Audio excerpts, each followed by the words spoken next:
أشرقت نفسي بنور من فؤادي حينما رددت الرحمن الرحیم نحمده ونصلی علی رسوله الکریم اما بعد فاعوذ باللہ من الشیطان الرجیم بسم اللہ الرحمن الرحیم ظہر الفساد فی البر والبحر بما کسبت ایدی الناس لیذیقہم بعض الذی عملوا لعلہم یرجعون صدق اللہ العظیم۔ معزز سامعین، اللہ پاک جل شانہ نے ہمیں ایمان و اسلام نصیب فرمایا ہے۔ ہر مشکل میں اور ہر آسانی میں ہمیں اللہ پاک کی شریعت سے رہنمائی حاصل کرنا ہوگی، اور شریعت نے اور اسلام نے ہمیں کبھی تنہا نہیں چھوڑا کسی معاملے میں۔ تو یہ جو موجودہ صورتحال ہے جس سے ساری دنیا ایک وائرس سے متاثر ہو گئی ہے، تو اس سے ہمیں شریعت ہمیں کیا رہنمائی دیتی ہے؟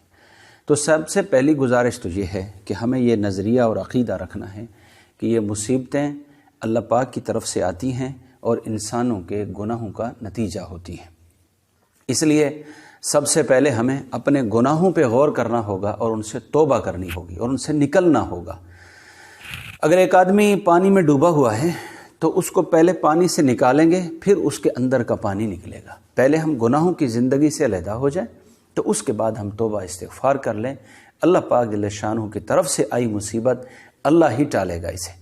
تو یہ مسلمان کو یہ تسلی رکھنی چاہیے، خوف و ہراس یہ نہیں، احتیاط پر عمل کرنا ضروری ہے، ہم احتیاطوں پر عمل کر لیں، لیکن خوف و ہراس، دہشت، وحشت یہ مناسب نہیں ہے۔ یہ ایک زندگی کا ایک وقت مقرر ہے، ہم مسلمان ہیں، ہمارا عقیدہ ہے فَإِذَا جَاءَ أَجَلُهُمْ لَا يَسْتَأْخِرُونَ سَاعَةً وَلَا يَسْتَقْدِمُونَ۔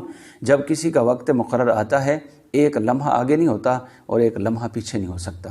تو اس لیے سب سے پہلے ہمیں یہ نظریہ رکھنا ہوگا کہ اللہ کی طرف سے آئی ہے اور گناہوں کا نتیجہ ہے۔ یہ جو ملک کے اندر، ماضی کے اندر پورے ملک میں جو ہے اس طرح کی فحاشی، عریانی، عیاشی، نمازوں کا چھوڑنا، روزوں کا چھوڑنا، ہمسائے کا خیال نہ کرنا، ظلم و زیادتی کرنا اور غریبوں کو جو ہے وہ لتاڑ کے چلے جانا، یہ اس طرح کی جو فضا بنی تھی پورے ملک کے اندر، عدل و انصاف کا دامن چھوڑ دینا، صاحب اقتدار و اختیار لوگ اپنے اقتدار کے نشے میں جو ہے وہ مختلف قسم کے گناہوں کے اندر مبتلا ہونا، یہ ساری ان چیزوں کا نتیجہ ہے یہ موجودہ صورتحال۔ اس لیے سب سے پہلے اللہ کی طرف سے اسے سمجھنا اور توبہ استغفار کے ذریعے ہی اس سے نکلنا، اس کو مؤثر سمجھا جائے گا۔ سب سے بڑی تدبیر، سب سے بڑی احتیاط، سب سے بڑا علاج یہ ہے کہ ہم توبہ استغفار کریں۔ اس توبہ استغفار سے اللہ کی طرف سے آئی ہوئی جل جلالہ، اللہ جل شانہ کی طرف سے آئی ہوئی مصیبت کو اللہ خود ہی ڈالیں گے، خود ہی ٹال دیں گے۔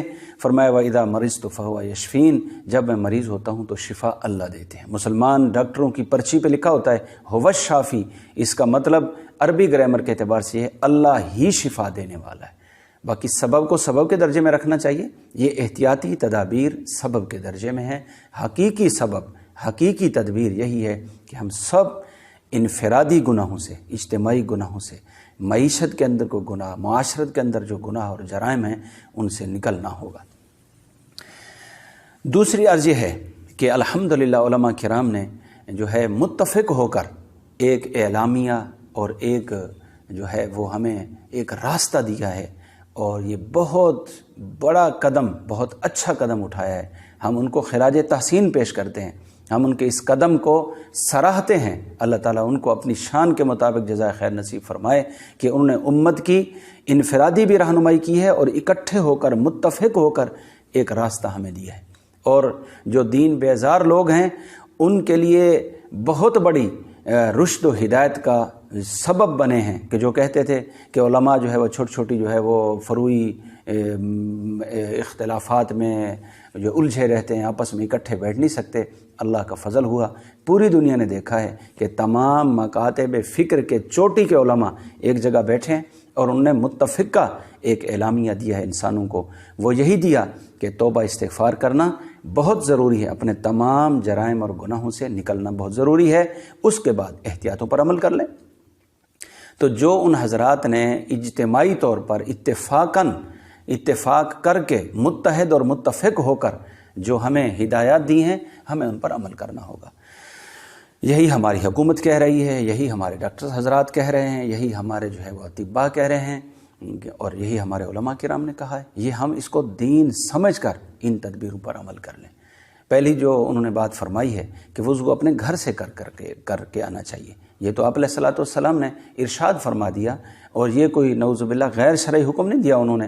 آپ علیہ السلام نے فرمایا جو گھر میں وضو کر کے احسن وضوءہ، جو اپنے وضو کو اچھے انداز میں کرے گا، خوبصورت کر کے دعاؤں کا اہتمام کرے گا، وضو کر کے آئے گا، وہ ایسا ہے جیسے احرام باندھ کر وہ حج کے لیے چل پڑا ہو۔ تو اس فضیلت کو ان حالات میں خصوصاً ہمیں حاصل کرنا چاہیے، عام حالات میں بھی ایسا کرنا چاہیے، اب اس پر اور زیادہ توجہ دینی چاہیے۔ اور دوسری تدبیر انہوں نے یہ ارشاد فرمائی ہے کہ مساجد کی جو کارپیٹس ہیں، جو قالینز ہیں، ان کو نکال لیا جائے۔ اس میں بھی ہمارا فائدہ اور نفع ہے کہ یہ اگر بیماری پھیلنے کا سبب بن سکتا ہے تو اس پر ہمیں عمل کرنے میں کوئی حرج نہیں ہے۔ ہم قالین اٹھا لیں اور مسجدوں کو دھو کر کے صفائی بھی ہو جائے گی مساجد کی۔ کوئی جو ہے سال ہو گئے ہیں، عرصہ ہو گیا ہے، بعض مسجدوں کے اندر یہ قالین کی صفائی نہیں ہوئی، تو صفائی بھی ہو جائے گی۔ اس کے بعد جب حالات اپنے معمول پر آئیں گے تو پھر بچھا لیں گے، کوئی ایسا مسئلہ نہیں ہے، یہ بھی اٹھا دینا چاہیے۔ اور اسی طریقے سے اور بات انہوں نے فرمائی کہ اپنی سنتیں گھر میں پڑھ لیں، تاکہ وہ جو احتیاط بتا رہے ہیں ڈاکٹر حضرات، اطباء جو حضرات بتا رہے ہیں کہ یہ زیادہ گیدرنگ، زیادہ اکٹھے، زیادہ بھیڑ سے بچنا چاہیے، تو مناسب بات ہے سنتیں گھر میں پڑھ کر کے آ جائیں۔ فرض مسجد میں پڑھ لیں، سنتیں گھر میں پڑھ لیں۔ یہ بھی اللہ پاک کے پیارے محبوب علیہ السلام نے فرمایا لا تتخذوا بیوتکم قبورا، اپنے گھروں کو قبریں نہ بناؤ، قبرستان مت بناؤ، کہ قبرستان کے اندر کوئی مردہ اٹھ کر کے رات کو نفل تہجد نہیں پڑھ رہا ہوتا، سنتیں نہیں پڑھ رہا ہوتا، اس لیے تمہارے گھروں میں کہ ایسا ماحول نہ بن جائے کہ اس میں نہ ذکر ہو، نہ تلاوت ہو، نہ نماز ہو۔ فرض نماز مسجدوں میں، سنتیں اپنے گھر میں پڑھیں۔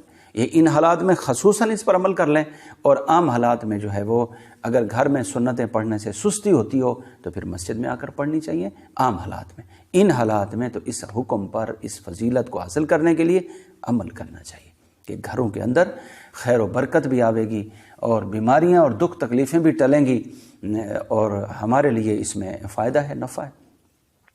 اور ایک اور بات بھی انہوں نے ارشاد فرمائی کہ جمعۃ المبارک میں اردو کی جو تقاریر ہوتی ہیں یا اپنی اپنی زبانوں میں پوری دنیا میں تقریریں ہوتی ہیں، وہ اس سے جو ہے وہ ان حالات کے پیش نظر کچھ دنوں کے لیے پرہیز کر لیا جائے، جو ہے وہ اس میں تقریر کرنے کے بجائے 5 منٹ کے دورانیے کے تحت تقریباً صرف اس بیماری کی ہدایات اور لوگوں کو تسلی دینا اور تدابیر پر عمل کرنے کے لیے کہنا، یہ 5 منٹ تک ہو جائے۔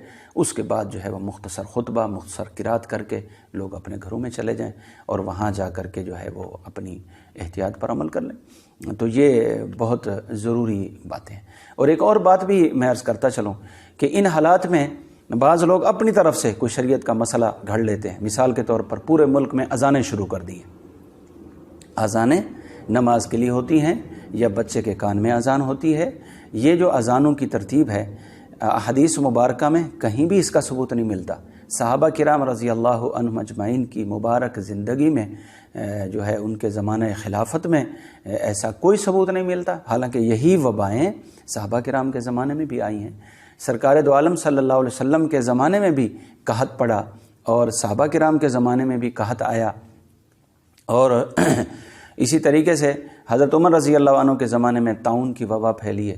کہیں انہوں نے نہیں فرمایا کہ جو ہے آپ اس وبا کے اندر اذانیں دینا شروع کر دیں، ایسی کوئی بات نہیں۔ تو ہمارے لیے نمونہ سرکار دو عالم صلی اللہ علیہ وسلم کی مبارک زندگی، صحابہ کرام علیہم الرضوان کی مبارک زندگی ہیں، اور ائمہ کرام میں سے کسی نے نہیں لکھا۔ فقہ حنفی کی تحقیق یہی ہے کہ اذانیں دینا وبا کے دوران، وبا کے زمانے میں، یہ شرعاً ثابت نہیں ہے۔ اور ایک آخری بات بھی میں عرض کرتا چلوں، امی عائشہ صدیقہ رضی اللہ عنہ فرماتی ہیں نبی پاک علیہ السلام نے ارشاد فرمایا اذا کثرت ذنوب العبد، جب بندے کے گناہ زیادہ ہو جاتے ہیں، ولم یکن لہ ما یکفرها، اور وہ توبہ استغفار کر کے ان کا کفارہ ان کا نہیں کر لیتا، ان کو دور نہیں کر لیتا، ابتلاہ اللہ بالحزن لیکفرها، اللہ تعالیٰ اسے مشقت میں، مصائب میں، مشکلات میں ڈال دیتے ہیں تاکہ ان کے گناہوں کا کفارہ ہو جائے۔ تو اس لیے یہ چونکہ قرآن و سنت میں یہ بات ثابت ہے، لہذا کسی مسلمان کو یہ بات کہنے کا حق نہیں ہے کہ علماء کرام کہہ رہے ہیں بس توبہ کرو، استغفار کرو۔ توبہ استغفار نہ کریں تو اور کیا کریں گے؟ اگر اللہ پاک جل شانوں کے سامنے رجوع، استغفار اور توبہ اور ابدیت کا اظہار نہ کریں تو اور کیا کریں گے؟ اور یہ جو الفاظ بولے جا رہے ہیں کہ ہم جو ہے اس کرونا کے ساتھ جنگ کر کے جیت جائیں گے اور اس کو شکست دے دیں گے، بھائیو عقل کے ناخن لینے چاہیے. یہ اللہ کی طرف سے آئی ہے، اللہ اسے ٹال سکتے ہیں، ہم نہیں مقابلے میں اس سے جیت سکتے، ہم نہیں اس کو شکست دے سکتے، ہم نہیں اس کا مقابلہ کر سکتے. ہمارے ذمے وہی ہے جو ہمیں اللہ رسول نے حکم دیا. عقیدہ نظریہ رکھنا صحیح کہ اللہ کی طرف سے آئی ہے، اللہ ہی ٹالے گا. اور کیسے ٹالے گا؟ ہماری توبہ، استغفار، رجوع اللہ، انابت اللہ، اس سے ٹالے گا. تو جو ہمارے علماء کرام نے احتیاطی تدابیر بتائی ہیں، ڈاکٹرز حضرات جو ماشاءاللہ محنت کر رہے ہیں، بہت خوشی ہوتی ہے کہ پوری دنیا کے اندر خصوصاً مسلمان ڈاکٹر جو محنت کر رہے ہیں، نرسز جو محنت کر رہی ہیں، جو ہمارے جو ہے وہ ہسپتالوں کے عملے والے محنت کر رہے ہیں اور اس میں ایمرجنسی طور پر اپنی جان کو جو ہے وہ مشکل میں ڈال کر، خطرے میں ڈال کر وہ لوگوں کا علاج کر رہے ہیں. اللہ تعالیٰ ان کو اپنی شان کے مطابق جزائے خیر نصیب فرمائے. ان کی بتائی تدبیروں پر عمل کرنا یہ کوئی توکل کے خلاف نہیں ہے، اور یہ نظریے اور عقیدے کے خلاف نہیں ہے، ایمان و اسلام کے خلاف نہیں ہے. عمل کرنا چاہیے، ان کا ساتھ دینا چاہیے. اس مشکل وقت میں وہ ہمارے نفع کے لیے کر رہے ہیں، ہمیں ان کا ساتھ دینا چاہیے، ان کا ہاتھ بڑھانا چاہیے. اور اللہ پاک جل شانہ ہمیں ان مشکل حالات سے نجات بھی دیں گے، اور صبر اور شریعت کی روشنی کے مطابق زندگی گزار لیں گے، یہ مشکل وقت بھی گزار لیں گے تو اللہ تعالیٰ اس پر اجر بھی دیں گے. صبر بھی کریں، نماز بھی پڑھیں، گھروں کے اندر نوافل پڑھیں، گھروں کے اندر دعا کریں، استغفار کریں، بچوں کو استغفار پر لگا دیں، تلاوت کر لیں اپنے گھروں کے اندر. خاص ضروری کام ہو تو باہر بھی نکلنے میں شرعاً کوئی حرج نہیں، اور لیکن ان احتیاطوں کے ساتھ نکلیں. وما علینا